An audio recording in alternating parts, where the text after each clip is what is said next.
This platform abounds with dire warnings of the coming apocalypse, and I myself am not immune from spreading this panic. For example, my vlog Eschatology, a warning to humanity. But what are the warnings of such theories? And are they credible? Could they be more about controlling our thoughts and energies by creating fear and offering false narratives and solutions?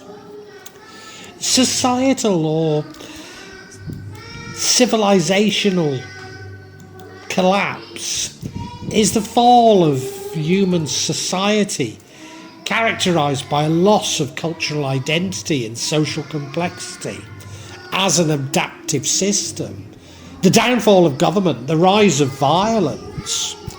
Possible causes of societal collapse include natural catastrophe, war, pestilence, famine, economic collapse, population decline or indeed overshoot, mass migration and sabotage by rival civilizations.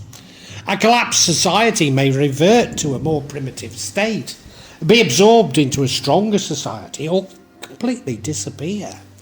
Virtually all civilizations have suffered such a fate, regardless of their size or complexity, but some of them later revived, such as China, India, Egypt, albeit much adapted.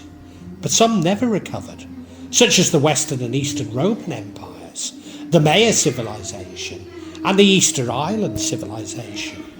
Societal collapse is generally quick, but rarely is it overnight. Historian Arnold Toynbee, in his 12 volume, A Study of History, 1934 to 1961, he explored the rise and fall of civilizations and came to the conclusion that civilizations generally collapsed mainly due to internal factors of their own making, but external pressures also played a role. And now my first ever job at a university was at the University of Leicester, and I was put in a sort of temporary office, rather a small office, but quite a nice one, in the main building, in fact, quite close to the Pro-Vice-Chancellor. But it had been the office of a historian, and all 12 volumes of Toynbee's A Study of History were contained on the bookshelves.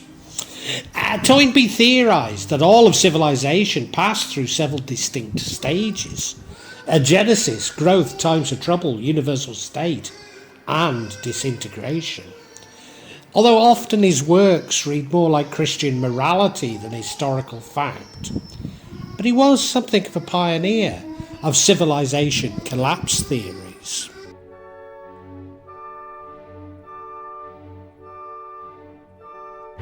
Anthropologists, historians and sociologists have proposed a variety of explanations for the collapse of civilizations, involving causative factors such as environmental change, depletion of resources, unsustainable complexity, invasion, disease, decay of social cohesion, rising inequality, long-term decline of cognitive abilities, loss of creativity, and sheer misfortune.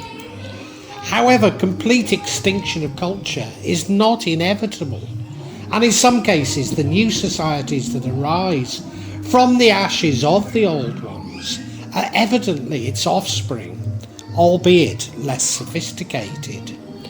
Rarely a single issue is the reason for societal collapse, as they fail to explain why some societies decline and others don't. Indeed, often the society which has collapsed has faced similar crises in the past and seemingly adapted.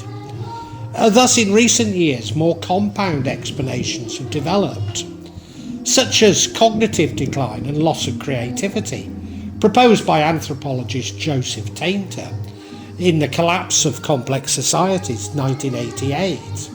He suggested that collapsed societies essentially exhausted their own designs and were unable to adapt to natural diminishing returns.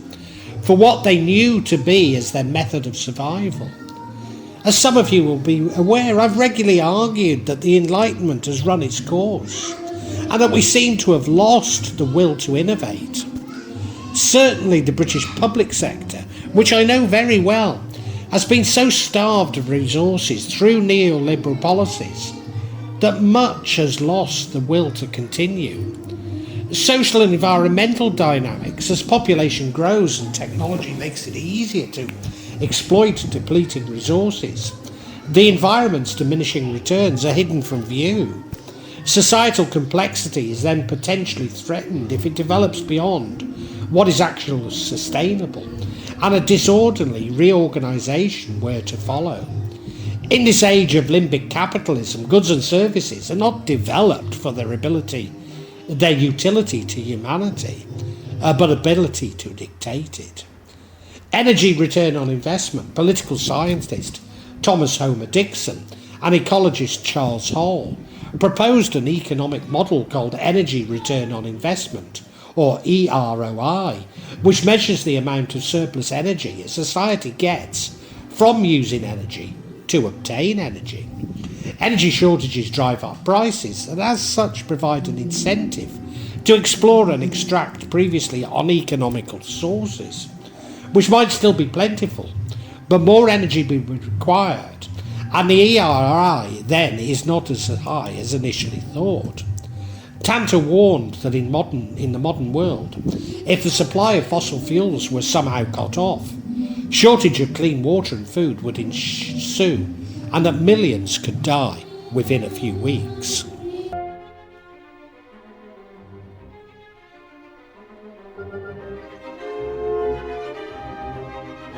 Apocalypticism is the religious belief that the end of the world is imminent. Apocalypticism is usually accompanied by the idea that civilization will soon come to a tumultuous end due to some catastrophic global event. Apocalypticism is one aspect of eschatology in certain religions, the part of theology concerned with the final events of human history, or the ultimate destiny of humanity, societal collapse, human extinction, etc. And you can see my vlog, Histology, Eschatology, a warning to humanity. Arising initially in Zoroastrianism, apocalypticism was developed more fully in Judaic-Christian and Islamic eschatological speculation. The word Armageddon appears only once in the New Testament, in Revelations 16:16. The word is a Greek transliteration of the Hebrew Ha-Magadio. Ha means mountain or range of hills. Magadio refers to the formation made by King Ahab that dominated the plain of Jezreel. Its name means place of crowds. Magadio is mentioned 12 times in the Old Testament, 10 times in reference to the ancient city of Magadio, and twice with reference to the plain of Magadio. None of these Old Testament passages describe the city of Magadio as being associated with any prophetic beliefs. The one New Testament reference to the city of Armageddon, found in Revelation 16:16, makes no specific mention of any armies being predicted that one day gather in this city, only that they will gather the kings together to Armageddon. Some traditions, especially within American Protestant sects, convolute the Old Testament and New Testament mentions to develop a view of the progression of the world towards the great day of God, in which God pours out his just and holy wrath against unrepentant sinners laid by Satan in an end of the world final confrontation.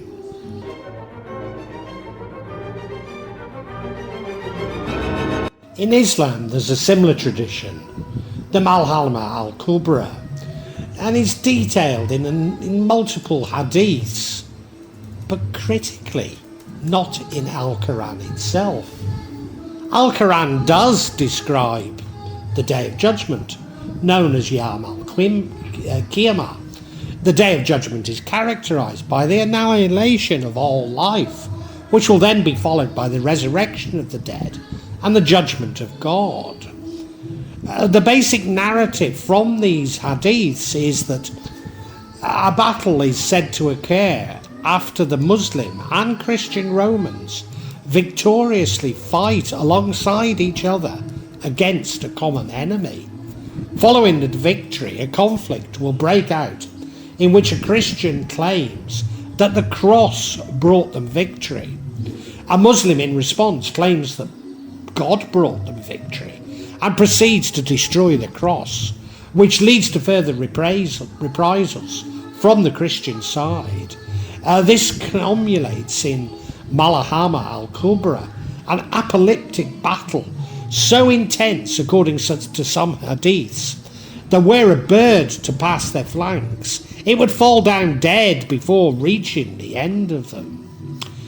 This account continues. In the immediate wake of the battle, Constantinople will be conquered by the Muslims, which will be followed by the coming of the Antichrist, known as Dajjal, which will be followed by the second coming, the descent of Jesus Christ, or Isa.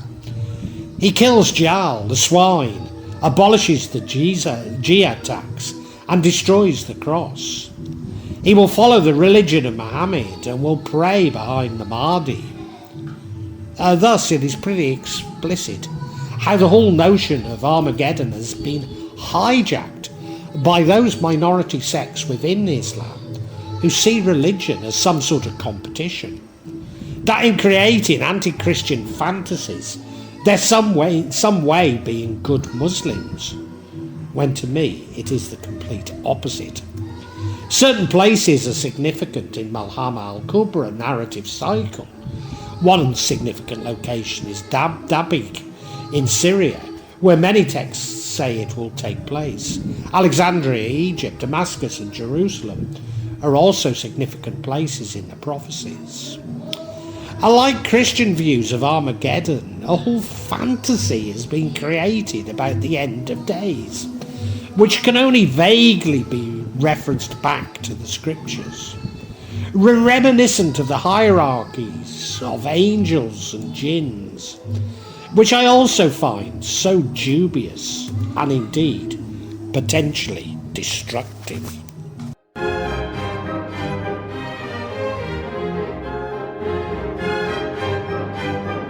The Theosophist Alice Bailey taught that Christ, or the world teacher, or Maitreya, would return sometime after 2025.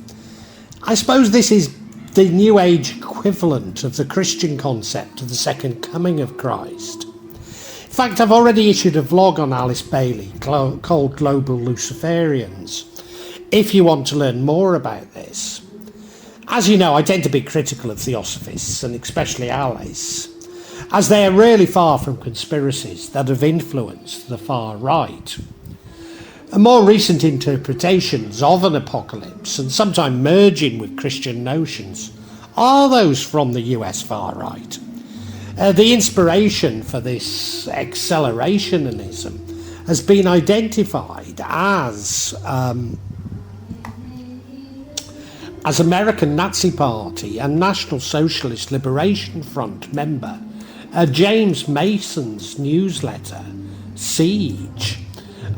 It is in this he argued for sabotage, mass killings and assassinations of high-profile targets to destabilise and destroy the current society, seen as a system upholding a Jewish, multicultural New World Order. His works were republished and popularised by the Iron March Forum and Atomwaffen and Division, right-wing extremists organisations. Despite apocalyptical prophesizers' claims to scriptural inspiration, the concept of time being linear and therefore capable of ending really comes from the Enlightenment. Thus, even when the scriptures refer to endings, it would have been seen as the end of a cycle and presumably the beginning of a new one. I would therefore suggest that the notions of civilization and collapse is a better interpretation of the scriptures and indeed ancient prophecies than full apocalypse. Despite my mistrust of those who misquote and misrepresent the scriptures, I do believe that civilization collapse is worth exploring a little further. Furthermore, I do subscribe to a belief that the universe seeks balance. Maybe this is directed by Allah through his angels. You may like to see this as karma. And whilst I don't take this as far as apocalypse, it could be fairly catastrophic, such as major volcanic eruptions and or tsunamis.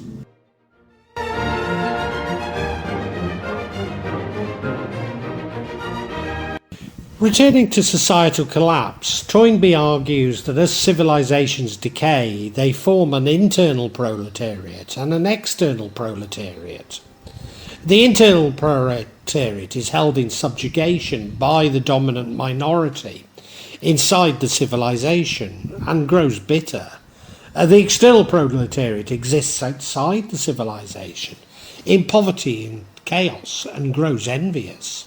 He argues that as civilizations decay, there is a schism in the body's social, whereby abandon and self-control together replace creativity, and truancy and martyrdom together replace discipleship by the creative minority. Peter Turchin, the anthropologist and historian, noticed that the equations used to model the population of predators and prey can also be used to describe the ontogeny of human societies.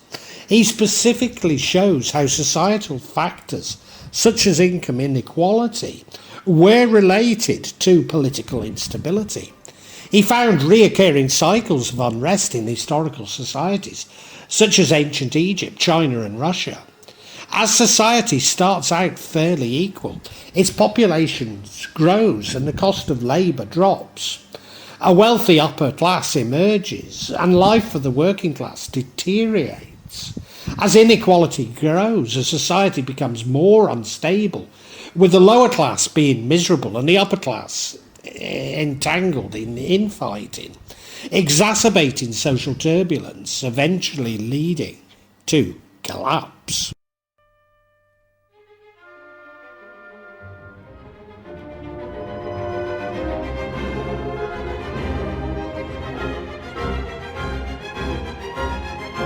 Montefiore, Rivas and Calney propose a human and nature dynamics or handy model of societal collapse. This adds accumulated wealth and economic equality to a predator-prey model similar to the one used by Turchin of humans and nature. 4 equations are developed to describe the evolution of elites, commoners, nature and wealth. The handy model aims to elucidate the roles of economic stratification on the possible societal collapse. The population is divided into 2 classes, the commoners or the workers, who collect, harvest, hunt, etc., and transform the natural resources, and the dominant class, the elite, who controls the wealth distribution. The model contains the dynamics of economic stratification based on the 2-class model of elites and commoners, an ecological carrying capacity that nature is finite and can only sustain, therefore, a finite population. The model shows economic stratification or ecological strain can independently lead to collapse. When the population is small, nature grows exponentially, but it saturates at a maximum level. The commoners produce wealth at a per capita depletion rate, and the depletion is also proportional to the amount of nature available. This production is saved as accumulated wealth, which is used by the elites to pay the commoners a subsistence salary and pay themselves. The populations of elites and commoners grow and die at a death rate, which remains at a healthy low level when there is enough accumulated food or wealth. However, when the population increases and the wealth declines, the death rate increases up to famine level, leading to population decline. Currently, levels of economic stratification are linked directly to overconsumption of resources, with elites based largely in industrial countries responsible for both. Put simply, as the elite becomes too greedy, taking more of the surplus, it causes societal collapse. Something that I have been suggesting across a number of vlogs. The model also shows that the use of non-renewable resources, such as fossil fuels, allows populations to grow to one order of magnitude larger than they would using renewable resources alone, and as such is able to postpone societal collapse. However, when collapse finally comes, it's much more dramatic.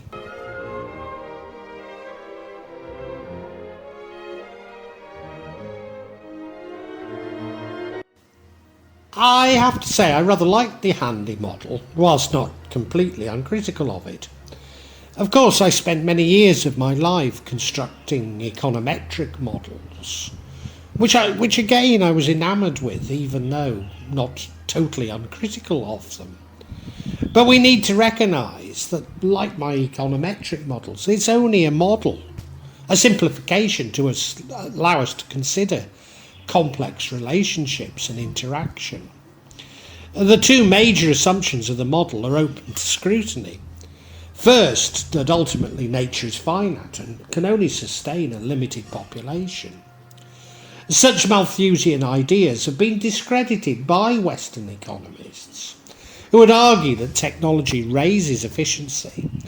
But then, as the author argues, technological change can raise the efficiency of resource use, but it also tends to rise either both or capital pre-source consumption and the scale of resource extraction, so that absent of policy effects, the increase in consumption often compensate for the increased efficiency of resource use. This highlights the tensions between my Western impulse to see the cake as ever expanding and then Malthusian theories feeding the far right, and the attitude of my adopted country, Indonesia, where one's gain is always at the expense of another, whether in business, politics or magic. Of course, both approaches have some validity, and the model is far from deterministic in its approach. And nevertheless, I see all notions of scarcity as in the long run hegemonic. I firmly believe that Allah created bounty for us all, and if we could live as Allah intended, we would not be concerned with scarcity, nor indeed ownership. However, the concept of an elite taking the surplus does have resonance with my views. The second is that the elite are prepared to destroy the commoners and ultimately themselves and society, simply through greed. Well, I was brought up in a social democracy with many checks and balances in what the authors might call an equilibrium. But what is apparent now is how Neo-Liberalism destroyed this equilibrium, and in particular in Britain when Margaret Thatcher destroyed the powers of the Union following the miners' strike. Nevertheless, it's only recently become clear to me that, yes, the elite are so greedy they're prepared to destroy everything, including society itself. This model shows that the elite wealth monopolies mean that they are buffered from the most detrimental effects of the environmental collapse until much later than the commoners, allowing them to continue their business as usual approach despite the impending catastrophe.